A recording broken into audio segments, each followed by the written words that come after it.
রাধে শ্যাম বন্ধুরা, কেমন আছো তোমরা সবাই? আই হোপ তোমরা সবাই ভালো আছো, আর আমি এক প্রকার ভালো আছি। তো আজকের ভিডিওটা না টেনে সবাই ধৈর্য ধরে দেখো, একটু বড় হতে চলেছে। তো আজকের ভিডিওটা যে বিষয়ে তোমরা দেখলেই বুঝে যাবে। তো যেসব হাজবেন্ডরা তাদের ওয়াইফদের বলে যে সারাদিন বাড়িতে বসে কী করো, আজকের ভিডিওটি তাদেরকে ডেডিকেট করা। আর যেসব শাশুড়িরা বলে যে বউ কোনো কাজ করে না, তাই আমি আজকে দেখাতে চলেছি একজন হাউস ওয়াইফের সারাদিনের জার্নি। এরপরেও শুনতে হয় দিন শেষে কী করো। ফার্স্ট সকালে উঠেই মেয়ের কিছু দুষ্টুমি সহ্য করতে হয়, যেগুলো তোমাকে পূরণ করতেই হবে। বাবা তার ঘুম ভেঙে সেগুলি পূরণ করবে না।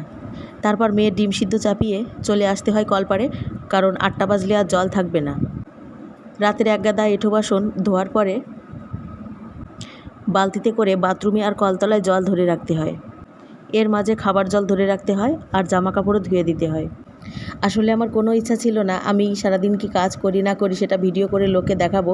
লোক দেখানোর আমার কোনো দরকার ছিল না, কিন্তু আমার মাধ্যম দিয়ে আমি প্রত্যেকটা ঘরের হাউসওয়াইফদের জীবনটা তুলে ধরতে চেয়েছি, যারা বিশেষ করে শহরে ভাড়ার বাড়িতে থাকে এবং একা হাতে বাচ্চা মানুষ করে। তো থালা বাসন ধোয়া হয়ে গেলে সেগুলো এনে উপর দিতে হয় যে জল নিংড়ানোর জন্য। আর এসে দেখি মেয়ের ডিম সিদ্ধটা হয়ে গেছে, তো ডিমটা খোসা ছাড়িয়ে আমি ওর বাবাকে দিয়ে আসি। আর এর মাঝে সকালের বিছানাপত্র তুলে আবার আমাকে চলে আসতে হয় কলতলায়। জামা কাপড়গুলো রয়েছে সেগুলো কেচে ধুয়ে দিতে হবে।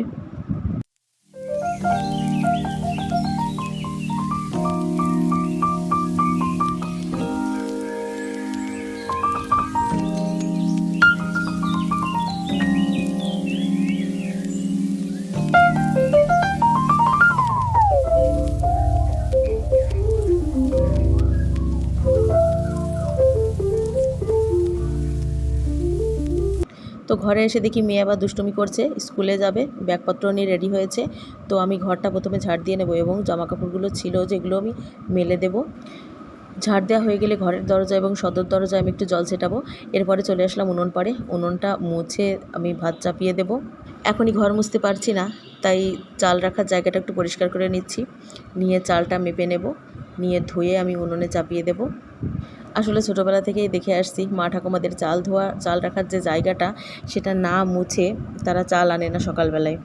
সকালে হালকা কিছু রান্না করে নিলাম, এবার মাংস এনেছে, মাংসটা খাওয়া দাওয়ার পরে রান্না করব। এবার খাওয়া দাওয়ার পালা, একটু খাওয়া দাওয়া করে নিলাম। মেয়েকে কটা খাইয়ে দাইয়ে একটু রেস্ট নিয়ে স্নান করিয়ে দিলাম। বাইরে দুধওয়ালা এসে গেছে দুধ দিতে, দুধটা রাখতে হবে।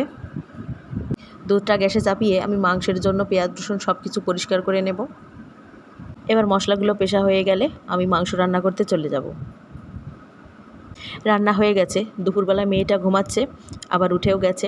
এই সুযোগে আমি ঘরটা মুছে নেব ভালো করে। আজ হাজব্যান্ডের স্কুল ছুটি আছে, যার কারণে বাড়িতে রয়েছে, নাহলে এতক্ষণ থাকতো না, আমাকে একাই সব করতে হতো। তো ঘরটা ভালো করে মুছে নেব। মুছে নেওয়ার পরে বারান্দাগুলো পরিষ্কার করে নেব। এর মাঝে মেয়েকে একটু দুধ গরম করে দিয়ে এসেছি, ওর বাবা খাইয়ে দেবে। ওর বাবা না থাকলে আমাকেই খাওয়াতে হতো। ঘরের পাপোশটা খুব নোংরা হয়েছে, পাপোশটা একটু ঝেড়ে নেব। এরপরে ঘরের যেসব আবর্জনাগুলো ছিল একটা পলিথিনে ভরে ডাস্টবিনে ফেলে দেব। ঘরটা মোছা হয়ে গেছে, সব কিছু পরিষ্কার করে নেব। এখন জল নাই, তাই কল চেপে চেপে কাজ করতে হচ্ছে। ঘর মোছার বালতিটা একটু মেজে পরিষ্কার করে নেব। রান্নার পরে উনুন পাড়টা এবার মুছতে হবে। এঁটো থালা বাসন কড়াই টড়াই ছিল যেগুলো মাংস রান্না করেছিলাম, সেগুলো একটু ধুয়ে নেব। এগুলি মাজা হয়ে গেলে আমি একবারে স্নান করে পুজো দিয়ে কটা খেয়ে নেব, কারণ মেয়েটা এখনও ঘুমিয়ে আছে, ও উঠলে ওকে খাওয়াতে হবে। হাজব্যান্ড এখন স্নান করছে, কলপাটা একটু ঘষে দেবো। মেয়েটা উঠে গেছে, ওকে কিছু খাইয়ে নিই। এখন ভাত খেলো না, তাই কিছু ফল খাইয়ে দিচ্ছি, পরে ভাত খাইয়ে দেব। তারপর ওকে নিয়ে একটু বসতে হবে।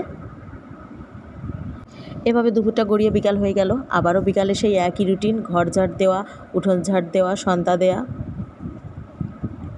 তো রাস্তার দিকে একটু এসেছি, আমাদের বাজারের সাথেই বাসা, সামনে আইসক্রিমের পার্লার। একটু এখানে দাঁড়িয়েছি, মেয়েটাকে নিয়ে ওর বাবা একটু ঘুরতে বেরিয়েছে। তো এর মধ্যে সন্ধ্যা নেমে গেছে, আমি ঘরে এসে সন্ধ্যাটা দিয়ে দেব। তো সন্ধ্যা দেওয়ার আগে মেয়ের খাবারটা আমি উনুনে চাপিয়েছিলাম, আর সন্ধ্যা দেওয়ার পরে ওকে কটা খাইয়ে দেব। ওর বাবা একটু টুকিটাকি বাজার করতে গেছে, ততক্ষণে ওকে খাইয়ে আমি একটু রেস্ট নেব। আর ওকে খাওয়াতে বসলে খুবই দুষ্টুমি করে, অনেকক্ষণ ধরে খাওয়াতে হয় এবং বিভিন্ন খেলার চলে খাওয়াতে হয়। এই দেখো, এগুলো কিনে এনেছে ওর বাবা। ওর বাবা এখনও আসেনি, তাই আমি ওর সঙ্গে একটু পড়াশুনো করছি। আর ওর বাবা এসে গেলে আবারও রাতের জন্য রান্না করতে হবে। আর রান্না খাওয়া দাওয়ার পরে আমাদের শুতে শুতে প্রায় 11টা-12টা বেজে যায়। এরপরেও মেয়েটা আবার 3-4 বার রাতে উঠবে। তো এই রাতে এই জার্নির পরে আবার সকালবেলা উঠতে হবে। সকালে উঠেই পৌরসভার গাড়ি আসবে, আগে নোংরাটা দিতে হবে, তারপরে তোমার বাদবাকি দৈনন্দিন কাজ আবার শুরু, যেমনটা প্রথমে দেখছো।